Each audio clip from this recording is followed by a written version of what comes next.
Hi guys, today I'm recapping The Wrong Housesitter, Dan, Mary and Kristin Love triangle. The movie begins with a sheriff about to serve an eviction notice as he and a man enter the man's house, but they find no one in the house. But there's a message on a mirror that says, "I'll be back." Dan is a famous freelance journalist. He just moved into his dream home, but has to go out of town to New York for a couple days on a work assignment. Mary, his girlfriend of a couple months, is supposed to house it for him, but she can't anymore after a last-minute business trip comes up. Dan then goes to the bookstore where he meets Kristin, a wannabe writer who happens to be a house sitter. Dan can't believe his luck and tells her he needs a last-minute house sitter because he has to go out of town the next day.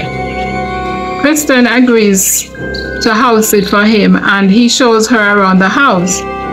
Meanwhile, at Kristin's house, there is a whole wall of photos of Dan.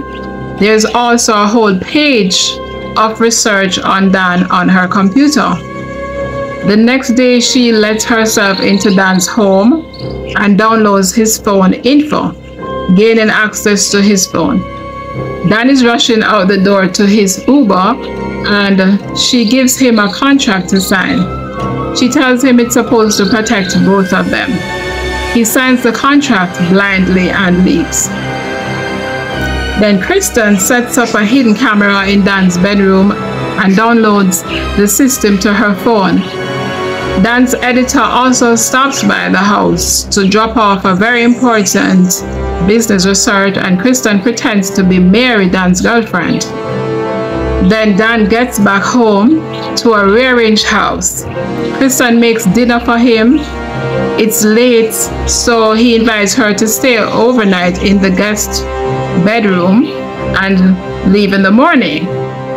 The next day, he stops by his editor's office and she tells him she left the business research with Mary. Dan is shocked because Mary is out of town, but when he shows his editor a photo of Mary, he realizes that Kristin has been posing as Mary. When Dan gets back home, Kristin is still there. He tells her to pack her stuff and go. Kristin refuses to leave and tells him he signed the lease renting her a room for a year. He then realizes Kristin tricked him into signing the contract, so he gets some legal advice, but realizes that nothing can be done about it. He must allow her to live in his house. Mary comes over to spend the night with Dan. They hang out at the pool and in Dan's bedroom while Kristin spies on them the whole time. Mary is feeling uncomfortable with Kristin in the house, so she leaves. Then Kristin spikes Dan's drink and he passes out on the couch. She cuddles him and takes photos of the two of them in her PJ. Mary finds and meets up with Kristin's old roommate who has a similar experience with Kristin and tells Mary Kristin also made a pass at her boyfriend. Then Mary stops by the house to scare Kristin, telling her she just met with her old roommate, but Kristin tells Mary Dan is going to leave her and shows her the photos of her and Dan. Dan tells Mary that Kristin drugged him. Then the nosy neighbor stops by the house to confront Kristin after Kristin poses as Dan's girlfriend, but Kristin strangles her to death. Dan finds the body in his guest bedroom under the sheets and Kristin is missing in action. Everything seems back to normal. Dan and Mary are hanging out at Dan's house.